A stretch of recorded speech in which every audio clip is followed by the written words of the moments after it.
Cancer, इस बीमारी का नाम जब भी हम सुनते हैं तो आंखों में बेचैनी और मन में घबराहट होने लगती है। नमस्कार, मैं हूं सुकन्या सिंह जादून, आप देख रहे हैं इंडिया टीवी और इस वक्त हमारे साथ मौजूद हैं डॉक्टर आदित्य सरीन, सर गंगाराम अस्पताल से। आपका बहुत बहुत स्वागत है इंडिया टीवी पर। जब भी कैंसर की बात होती है तो लोग परेशान हो जाते हैं। परिवार में किसी को भी कैंसर हो जाता है, लोग घबरा जाते हैं, लेकिन काफी कम लोग जानते हैं कि अगर सही वक्त पर इलाज हो जाए तो ये जड़ से मिटाई जा सकती है। मेरा पहला सवाल यही होगा कि कैंसर आखिर होता क्या है और ये कैसे पनपता है? तो पहली बात, शुक्रिया मेरे को यहाँ बुलाने के लिए और इस विषय पे बात करने के लिए, क्योंकि सबसे इम्पॉर्टेंट यही है आज के टाइम में कि हम इस पे चर्चा तो करें, क्योंकि मोस्ट ऑफ द टाइम यहाँ घर में हम जब भी बैठे होते हैं हम कैंसर के बारे में कोई बात ही नहीं करते हैं। आई थिंक जो इतनी सारी बीमारियाँ हैं, सबसे जो बुरी बीमारी जिसे मैं कहूँगा वो एक कैंसर है, इसलिए हम सारे डरते हैं। हम जब हम ट्रीट कर रहे होते हैं हम लोगों को भी मन में एक ऐसा सोच आती है कि जहाँ पे मेरे को ये बताना पड़ता है फैमिली को कि अब आपका पेशेंट यहाँ ठीक होएगा नहीं होएगा, इसलिए ये डर है, इसलिए ये भय है कि हम इसके बारे में बात ही नहीं करते। आज मैं इससे ये समझाने की कोशिश करूँगा कि कैंसर होता क्यों है। तो जब भी हमारी बॉडी के अंदर जो सेल्स मल्टीप्लाई होते हैं वो ठीक भी हो जाते हैं, लेकिन अगर कोई ऐसी गड़बड़ होती है हमारी बॉडी में जब वो ठीक नहीं होते और वो बार बार मल्टीप्लाई करते रहते हैं तो फिर वो कैंसर के अंदर कन्वर्ट हो जाते हैं। इसके अंदर दो तरीके के होते हैं। एक कैंसर ऐसे होते हैं जो सिर्फ साइज में बड़े होते हैं, उनको हम बेनाइन कैंसर्स कहते हैं, और एक दूसरे टाइप के कैंसर होते हैं जहाँ पे वो मल्टीप्लाई भी होते हैं और उनके अंदर फैलने की क्षमता होती है, या तो वो अपने साथ वाले लिम्फ नोड्स में या ऑर्गन में या बॉडी में कहीं पे स्प्रेड भी हो जाते हैं। तो उस प्रोसेस को हम मेटास्टेसिस कहते हैं, और ऐसे ट्यूमर्स जो फैलते हैं उनको हम मैलिग्नेंट ट्यूमर्स कहते हैं, जहाँ पे सबसे ज़्यादा अलर्टनेस की रिक्वायरमेंट होती है हमारे को। कैंसर को लेकर काफ़ी सारे लोग इस चीज़ को भी डाउट में रखते हैं कि क्या पता लाइफस्टाइल की वजह से हो रहा हो। जैसे कई लोग सिगरेट पीते हैं, शराब का सेवन भी करते हैं, तो क्या कैंसर की वजह शराब और सिगरेट भी हो सकते हैं? बिल्कुल, आप इसका हमारी साइंस में एविडेंस काफ़ी है, इनफैक्ट सिद्ध भी हो चुका है। अब देखिए, गवर्नमेंट ऑफ इंडिया ने तो वेपिंग को बैन भी कर दिया ताकि यंग जनरेशन इतनी जल्दी से वेप ना करे। आई थिंक कि अगर इतने जल्दी वेप को बैन किया जा सकता है तो स्मोकिंग को भी करना चाहिए। जब आपने एक पार्ट ऑफ प्रॉब्लम को हैंडल किया है तो दूसरा पार्ट भी हैंडल होना चाहिए। स्मोकिंग, अल्कोहल, ये दो ऐसी चीज़ें हैं, अलॉन्ग विद एयर पॉल्यूशन, ये तीनों ऐसी चीज़ें हैं कि जहाँ पे आपको कोई प्रूफ अब और देना नहीं है, बल्कि आपको समझना है कि ये चीज़ आपके लिए हानिकारक है। अगर आप कोई चीज़ एक्सेसिव करते हैं और करते ही जा रहे हैं तो डेफिनेटली आपकी बॉडी कभी ना कभी रिजेक्ट करेगी उसको। It can reject in terms of non cancerous चीज़ें भी होती है, बीमारियाँ कई इन चीज़ों से, जैसे COPD हो गया, लंग के अंदर दमा की शिकायत होना, वो भी सिगरेट से भी होती है। इसका मतलब ये तो नहीं कि भी उनको कैंसर होएगा। सो स्मोकिंग एंड अल्कोहल आप इसलिए मत छोड़िए कि आपको हम कैंसर से बचा रहे हैं, और भी बड़ी सारी ऐसी बीमारी हैं जिसमें कैंसर नहीं होता, उनसे भी आप बचेंगे। तो प्लीज़ अपना सेवन कंट्रोल में रखिए, इनफैक्ट मत करिए। मेरे हिसाब से तो एक ऑन्कोलॉजिस्ट से जब आप ये सवाल करेंगे वो यही कहेगा कि स्मोकिंग एंड अल्कोहल से तो डेफिनेटली होता है। आप प्रिवेंट कर सकते हैं तो वेल एंड मतलब बहुत अच्छी बात है, और अगर प्रिवेंट नहीं कर सकते हैं तो अपनी स्क्रीनिंग शुरू करो, वो ज़्यादा इंपॉर्टेंट हो जाता है। फिर आपने भी स्क्रीनिंग की बात की, काफ़ी सारे टेस्ट होते हैं जो पहले अगर करा लिए जाए तो लोगों को पता चल जाता है कि हाँ, कैंसर अभी पनप रहा है, अभी शुरू हो रहा है। तो अगर हमारे जैसे हम जिस उम्र में हैं या हमसे बड़े जो लोग हैं, उन लोगों को कौन से टेस्ट करा लेने चाहिए एक पर्टिकुलर एज में? तो जैसे कि अगर हम लंग कैंसर की स्क्रीनिंग की बात करते हैं तो हम ये कहते हैं कि पेशेंट्स जिन्होंने 15 साल तक या तो स्मोकिंग करी है या कर रही हैं या छोड़ दी है, या 20 पैक ईयर्स की आपकी हिस्ट्री रह चुकी है, तो आप उनका एक लो डोज CT स्कैन करा सकते हैं। जी, लो डोज CT स्कैन उनके लिए भी वैलिड है जो 20 पैक ईयर्स और उससे ज़्यादा की हिस्ट्री रखते हैं, फ्रॉम 50 to 80 ईयर्स, 50 से 80 साल तक के जितने लोग हैं। और जो पेशेंट्स पिछले हाल ही में या 15 साल के अंदर जिन्होंने अभी स्मोकिंग कर रहे हैं या छोड़ना चाहते हैं, अगर वो भी चाहें तो अपना CT स्कैन करा सकते हैं। ब्रेस्ट कैंसर के लिए हमारे पास मैमोग्राम अवेलेबल है। जो महिला 40 उससे अबव हैं वो अपना मैमोग्राम 40 पे इनिशिएट कर सकते हैं। अगर कहीं पे जेनेटिक रिस्क की हिस्ट्री की बात होती है तो हम वहाँ पे ब्रेस्ट MRI से भी स्क्रीनिंग कर सकते हैं एक अर्ली एज ग्रुप के लिए, क्योंकि यंग एज ग्रुप यानी कि 40 से कम वालों के अंदर मैमोग्राम हमारे को हेल्प नहीं करता, वहाँ पे ब्रेस्ट MRI हेल्प करता है। और इनफैक्ट फीमेल्स के लिए और एक टेस्ट मैं रिकमेंड करता हूँ जो कि होता है पैप स्मीयर, जो हर गायनेक करना जानता है और वो आजकल बहुत ईजिली अवेलेबल है। उससे आप सर्वाइकल कैंसर के पेशेंट्स भी आइडेंटिफाई कर सकते हो कि भी इस पेशेंट में सर्वाइकल कैंसर बनने के ज़्यादा परसेंटेज है। इतना इंपॉर्टेंट वो टेस्ट है। तो जो महिलाएं 30 से 65 इयर्स की एज में हैं, काइंडली अपना pap smear along with HPV DNA testing कराइए। आपका आपके अंदर क्या कैंसर बनने की क्षमता है या नहीं, हम उसको पहले ही डिफाइन कर देंगे और आपको पहले ही अलर्ट कर सकते हैं कि ये कैंसर से बचिए। आपने अलग अलग कैंसर्स की बात की, जैसे कि आपने ब्रेस्ट कैंसर की बात की और भी सर्वाइकल कैंसर की बात की। स्किन कैंसर की अगर हम बात करें तो क्या सन बर्न जो होता है या फिर आप सन पे ज़्यादा एक्सपोजर है आपका, बाहर ज़्यादा निकलते हैं, तो क्या उन लोगों को स्किन कैंसर का खतरा ज़्यादा होता है? जो साइंस के अंदर हमारे पास एविडेंस अवेलेबल है कि जो अल्ट्रावायलेट रेज हैं वो डेफिनेटली हमारे को कॉज कर सकती हैं स्किन कैंसर। अच्छी बात यह है स्किन कैंसर की, इंडिया के अंदर इतनी सनलाइट होने के बावजूद भी स्किन कैंसर की पेशेंट्स की तादाद बहुत कम है। बट ऐसा नहीं है कि नहीं है, बहुत कम है। और ये ज़्यादातर बीमारी वेस्टर्न वर्ल्ड की ज़्यादा मानी गई है, इसलिए सबसे ज़्यादा रिसर्च वहीं पर ही हुई है। तो उन्हीं का ही डेटा सेट हम लोग भी यूज़ करते हैं। तो जब भी कोई अल्सर बन रहा है बॉडी के अंदर या सन बर्न हो रहा है और बार बार उस पर कोई अब इन्फेक्शन हो गया या अल्सर बनता जा रहा है, वहाँ पे कैंसर बनने की क्षमता आ जाती है। स्किन कैंसर के लिए प्रोटेक्टिव मेजर्स जैसे कि सनस्क्रीन यूज़ करना और आपका सन एक्सपोजर मिनिमम रहना, यही सबसे दो इंपॉर्टेंट और प्रिवेंटिव मेजर्स हैं। आप इसके अलावा आपको और कुछ करने की ज़रूरत ही नहीं है। आप सन में कम जाइए, आप सनस्क्रीन लगाइए और अपना एक्सपोजर टू सन ठीक रखिए। अगर आप कोई भी चीज़ एक्सेस में करेंगे, भले ही वो सन एक्सपोजर है, स्मोकिंग है, अल्कोहल है, डेफिनेटली आपकी बॉडी एक क्रॉनिक स्ट्रेस की सिचुएशन में आएगी। क्रॉनिक स्ट्रेस से क्रॉनिक इन्फ्लामेशन और क्रॉनिक इन्फ्लामेशन से डेफिनेटली आपका कैंसर बनने का रिस्क ज़्यादा है। कैंसर की एक उम्र होती है क्या? जैसे मान लीजिए छोटे बच्चों को ज़्यादा होगा या उम्र दराज लोगों को ज़्यादा होगा या फिर हमारे जो मिडिल एज होती है उनको ज़्यादा होगा, तो किसमें ज़्यादा खतरा होता है? देखिए, जहाँ पे मैं काम कर रहा हूँ अब मेरे को तो यही बोलना पड़ेगा कि जी जिसको होना है उसको हो ही जाना है। वो बहुत इंपॉर्टेंट है ये लाइन बोलना, भले ही इसको लोग कैसे भी समझे। विश्वास करिए कि आजकल अभी सुबह मेरे को ईमेल आया एक 6 साल की बच्ची का। तो अब मैं कैसे किसी को कहूँ कि ये बीमारी बड़ों में होती है? बिल्कुल भी नहीं। हमारे पास इस टाइम पे पीडियाट्रिक ऑन्कोलॉजी के केसेस यानी कि छोटे बच्चों के केसेस के अंदर कैंसर की वृद्धि हो रही है। हमारे पास 18 साल या 30 साल तक के जो एडोलेसेंट, जो लाइफ फॉर्मिंग ईयर्स जिसको मैं कहता हूँ कि यहीं पे तो आपकी लाइफ डिसाइड होती है, अगले 60 साल आपने करना क्या है, वहाँ पे बोन ट्यूमर्स हैं, लंग कैंसर हैं, उन सब के अंदर वृद्धि हो रही है। ओल्ड एज में तो होते ही हैं कैंसर, ये तो हम सब जानते हैं, लेकिन अब वो स्टेटमेंट के साथ साथ मैं ये कहूँगा कि एनी एज, कोई भी एज एज सच पैरामीटर नहीं रहा ये कहने के लिए कि आपको कैंसर नहीं हो सकता। हाँ, डिफरेंट टाइप्स चेंजेस हो सकते हैं, जैसे कि कईयों को जर्म सेल ट्यूमर्स होते हैं, वो जनरली यंगर एंड एडोलेसेंट्स में होते हैं। जो माइलोमा होता है वो लेट स्टेज में होता है, प्रोस्टेट कैंसर लेट स्टेज में होता है। लेकिन कोई सेट रूल नहीं है। अब अगर बॉडी में कैंसर पनप रहा है तो वो किसी भी एज ग्रुप में आ सकता है। हाँ, उसके टाइप चेंज होते रहते हैं। कैंसर के लक्षण क्या होते हैं? जैसे काफ़ी सारे कैंसर एक साथ आपको जैसे बीमारी महसूस होने लगती है, अंदर से आपकी बॉडी जवाब देने लगती है, आपको कुछ चीज़ें नज़र आने लगती है, तो कैंसर कैसे पता चलेगा कि ठीक है ये वाले अगर आपको लक्षण नज़र आ रहे हैं तो सबसे पहली बात मैं कहना चाहूँगा कि कैंसर इज साइलेंट किलर। आपको पता ही नहीं चलेगा मोस्ट ऑफ द टाइम कि आपको कैंसर है। हमारे पास रोज़ ओपीडी में आके पेशेंट और हम उनके फैमिली ये डिस्कस कर रहे होते हैं कि सर हमारे को तो कोई सिम्टम ही नहीं था। वेल, यही तो मैं बता रहा हूँ कि यहाँ सिम्टम नहीं होते। 90% ऑफ द टाइम आपको सिम्टम नहीं पता चलते, और जब पता चलते हैं तब तक जो मैलिग्नेंट कैंसर्स होते हैं वो स्प्रेड हो जाते हैं और फिर वो एडवांस स्टेज में हमारे पास आते हैं। जो अलर्ट पॉइंट्स है वो मैं थोड़ा आपसे डिस्कस कर सकता हूँ। जैसे कि किसी इंसान को अगर खांसी हो रही है, उसमें बलगम के साथ खून आ रहा है काफ़ी टाइम से और उसके अंदर स्मोकिंग की हिस्ट्री है, definitely there can be a chance of having a cancer. Cancer होने की क्षमता है। मुंह में कोई गांठ आ जाती है, जैसे जीभ पे गांठ आ गई या तलवे में आ गई, आपको अपना चेकअप कराना मैंडेटरी है इससे पहले कि भी वो और बढ़े। आपको अगर कहीं पे ब्रेस्ट में लंप फील हो रहा है या बॉडी के किसी भी हिस्से में लंप कोई फील हो रहा है, ज़रूरी नहीं है कि वो कैंसर हो, लेकिन आप उसको चेक कराइए, क्योंकि बेनाइन चीज़ें भी होती हैं, कभी कभी नॉर्मल लम्प्स भी आते हैं, बट देन अगेन वो एक प्रूफ के बाद ही मानिए कि वो कैंसर नहीं है।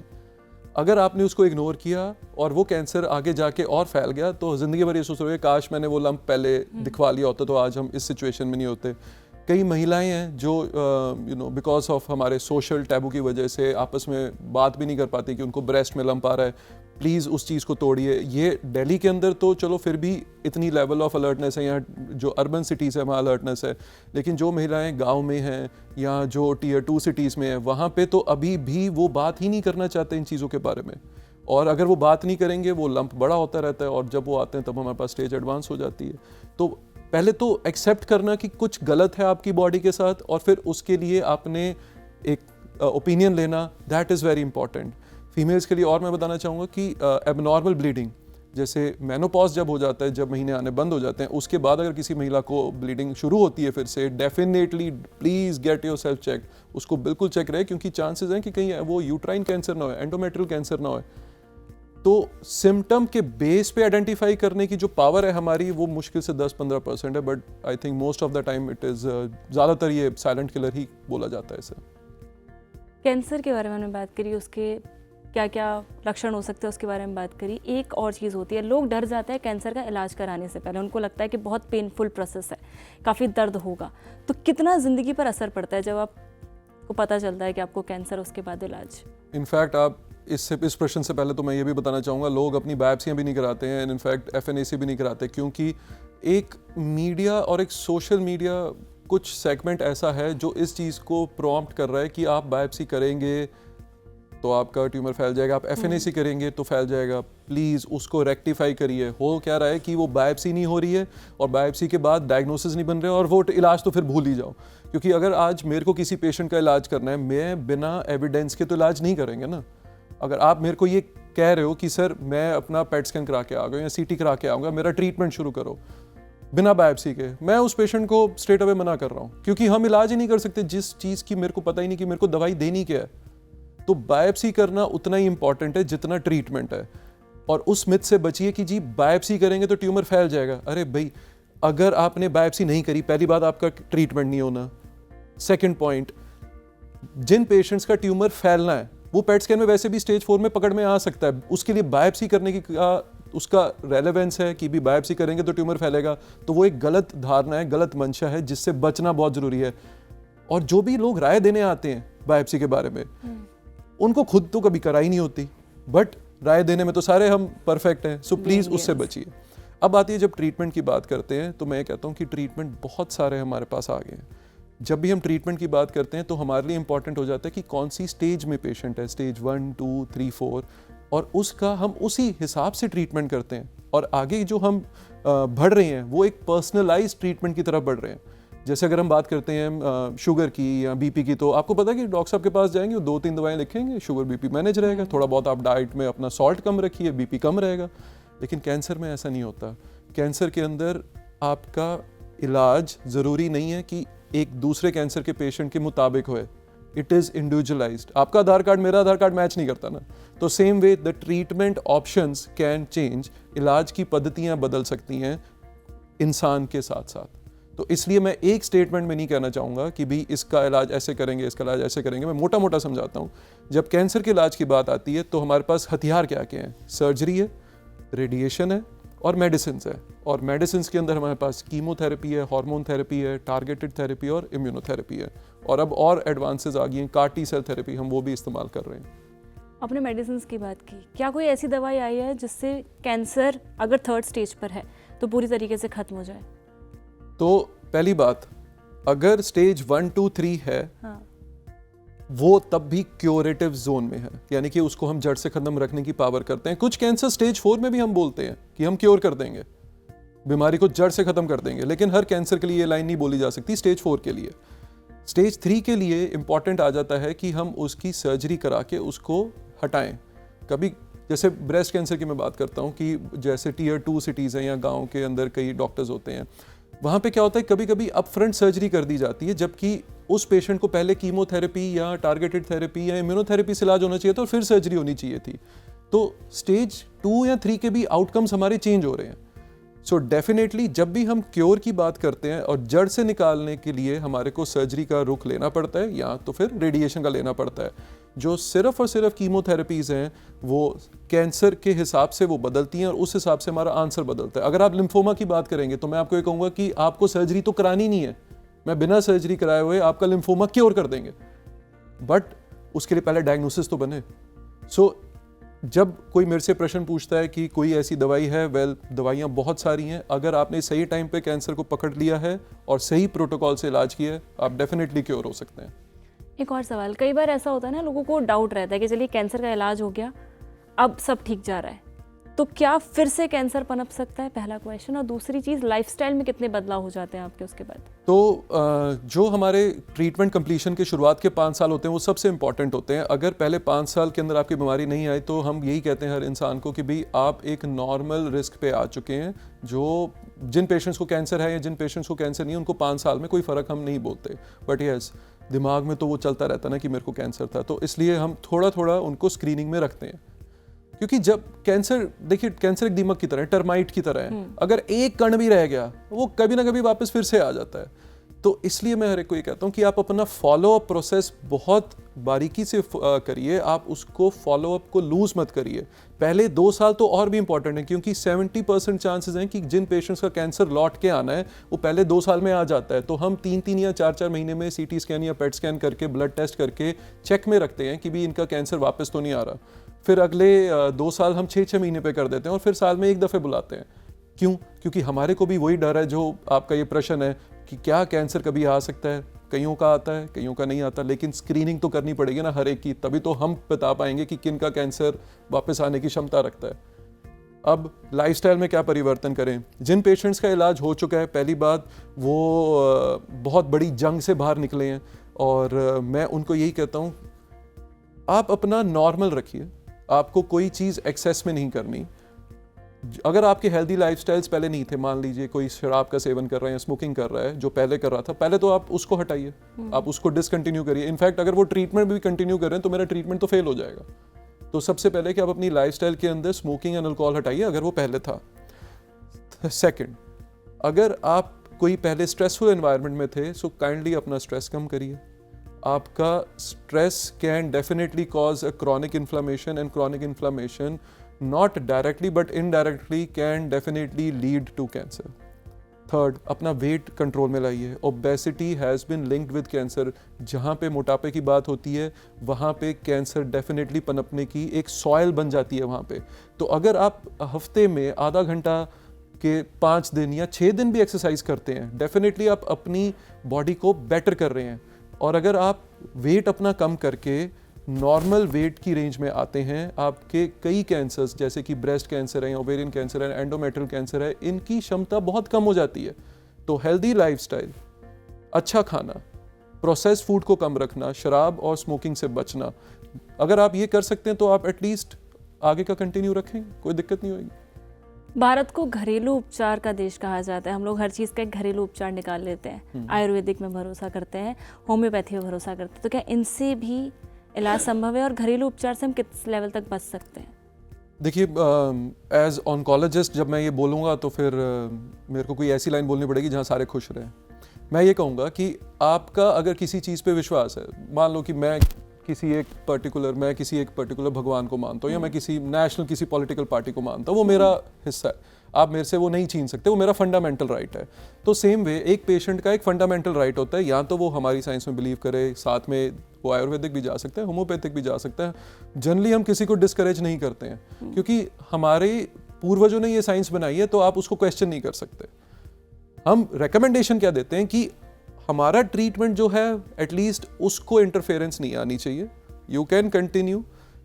हमारे पास कोई साइंस का ऐसा एविडेंस तो है नहीं अभी कि जी जिन पेशेंट्स को आयुर्वेदिक भी चल रहा है, होम्योपैथिक भी चल रहा है और एलोपैथिक भी चल रहा है, तो उसमें आउटकम्स क्या रहे, ऐसी कोई साइंस ही नहीं है। सो ये पेशेंट टू पेशेंट है, आपके और आपके डॉक्टर के बीच की कॉन्वर्सेशन है। अगर आपके डॉक्टर कंफर्टेबल है आप करिए, अगर आपके डॉक्टर कंफर्टेबल नहीं है तो kindly don't mix all the 3 sciences together, और आप अपना वही इलाज करिए जिसके साथ आप कंफर्टेबल हैं। अगर मेरे परिवार में किसी को कैंसर है तो क्या मुझे या मेरे आने वाले बच्चों को, उनको भी कैंसर का खतरा बन सकता है? तो अगर किसी को कैंसर है एक परिवार में तो 90% चांस है कि वो एक स्पोरेडिक कैंसर है, जहाँ पे हो सकता है कि हिस्ट्री इंपॉर्टेंट नहीं है, वो कैंसर फर्स्ट टाइम हुआ किसी को। हाँ, 10 to 15% चांसेस होते हैं जहाँ पे कैंसर का लिंक जो है वो जेनेटिकली बताया गया है, सिर्फ 10 से 15% है। अगर किसी पेशेंट के अंदर ब्रेस्ट कैंसर की हिस्ट्री है या ओवेरियन कैंसर की हिस्ट्री है, प्रोस्टेट कैंसर है, पैनक्रियाटिक कैंसर, ये 4 ऐसे कैंसर्स हैं जहाँ पे हम बहुत इम्पॉर्टेंट मानते हैं फैमिली हिस्ट्री को लेना, क्योंकि हमारे को 3 पेडिग्रीज 3 पीढ़ियों की हिस्ट्री लेनी होती है कि आइडेंटिफाई करें कौन कौन से रिस्क पोटेंशियल है। अगर किसी महिला को ब्रेस्ट कैंसर है तो ऑब्वियसली उनका जेनेटिक टेस्ट तो होएगा ही होएगा। उसमें भी अगर उनकी कोई जीन पॉजिटिव आएगी तो उनके फिर सिस्टर हैं या उनके बच्चे हैं या उनकी बड़े हैं, तब उनका टेस्ट हम रेकमेंड करते हैं। लेकिन अगर उनकी जीन ही नेगेटिव आ गई तो हमारे को किसी का टेस्ट नहीं करना। हैविंग सेड दिस, ये बोलने के बाद मैं यही कहूँगा कि अगर कोई टेस्ट खुद से भी कराना चाहता है अपना जेनेटिक टेस्ट, तो हमारे पास इंडिया में जेनेटिक काउंसलर्स अवेलेबल हैं। आप उनके पास जाइए, अपनी हिस्ट्री बताइए और वो एक सर्टेन टेस्ट एडवाइस कर देंगे जो नॉर्मल ब्लड टेस्ट है। आज से 15-20 साल पहले उसकी कॉस्ट बहुत ज़्यादा थी, अब कई लैब है वो हमारे को फ्री में भी करा देती हैं। So cost of the test, cost की वजह से जो कई लोग रुक रहे थे वो ना रुकें। अगर मोटा मोटा मैं बोलूँ 8,000 से लेके 16,000 में भी वो टेस्ट हो रहा है, और कई लैब कभी कभी अपना कूपन रिलीज़ करती हैं as a part of proportional event जहाँ पे वो टेस्ट फ्री में हो जाता है। तो अगर कोई कराना चाहे तो मैं तो बिल्कुल उसके साथ सहमत हूँ। आपने भी टेस्ट की बात की कि टेस्ट का इतना कॉस्टिंग होता है। अगर मैं पूरे ट्रीटमेंट की बात करूँ उसका कितना खर्चा है, क्योंकि मिडिल क्लास फैमिलीज अफोर्ड नहीं कर पाते, लोग टेंशन में आ जाते हैं, कैंसर हो गया, बहुत ज़्यादा महंगा इलाज होगा, कितना खर्चा आता है? तो अगेन आंसर सेम नहीं है। उसका रीज़न है क्योंकि मैं आगे, पहली बात, कैंसर टाइप के साथ हमारा ट्रीटमेंट चेंज हो जाता है। अगर आप बात करें मेरे से कि डॉक्टर साहब मेरे को तो जी पित्त की थैली है, उसके अंदर गॉल ब्लैडर, उसमें स्टोन है, पत्थर है, तो वो एक स्पेसिफिक थॉट प्रोसेस है कि वहाँ पे हमारे को सर्जरी ही करनी है और वो सर्जरी कांस्टेंट है और वो स्टैंडर्ड ऑफ केयर है। ऑन्कोलॉजी में ये नहीं होता। ऑन्कोलॉजी एक बिल्कुल इंडिविजुअलाइज्ड ट्रीटमेंट है। हर इंसान के साथ उसका एस्टिमेशन अलग आ सकता है, क्योंकि हो सकता है मैं आपको जो दवाई दे रहा हूँ वो दूसरे पेशेंट को कोई और दवाई दे रहा हूँ। क्यों? क्योंकि फिंगरप्रिंट ऑफ 2 कैंसर भी मैच नहीं करते, इसलिए कॉस्ट एस्टिमेशन में दे ही नहीं सकता। हाँ, अगर कोई ये कहता है कि सर आप रेंज बताओ, तो वेल 5,000 रुपये से लेके लाखों तक की दवाइयाँ अवेलेबल हैं। अब आपको मैं रेंज भी बताऊँ तो कैसे बताऊँ? उससे बचने के लिए आप क्या कर सकते हो? आप अपनी इंश्योरेंस लो, आप अपना इंश्योरेंस मजबूत रखिए, और एक अच्छा इंश्योरेंस, एक अच्छा TPA आपको बहुत मदद करेगा बाद में। वो रियलाइजेशन तब नहीं होगा जब आप उसका प्रीमियम दे रहे होंगे, लेकिन तब रियलाइज होएगा जब आपको पता चलेगा कि आप इंश्योर्ड हैं और कैंसर कवर्ड है। तो मैं ये मैसेज और देना चाहूँगा, जिन पेशेंट्स की इंश्योरेंस है और चल रही है, एक बार अपने TPA एजेंट को दोबारा फ़ोन करिए, उनसे पूछिए कि क्या कैंसर और उसकी सारी पद्धतियाँ इसमें कवर्ड है या नहीं। कई TPA बड़े स्मार्ट होते हैं, वो क्या कहते हैं कि जी हम इसमें एडवांस थेरेपी कवर नहीं करेंगे, कीमो कवर कर देंगे। अरे भाई, ये क्या सेंस बना इसके अंदर? अगर आप TPA ले रखा है और वो उसके ना फाइन प्रिंट में डाल देते हैं, तो जिस पेशेंट को जब कैंसर हुआ, जब सच में ज़रूरत हुई, तब वो डिनायल आ जाता है।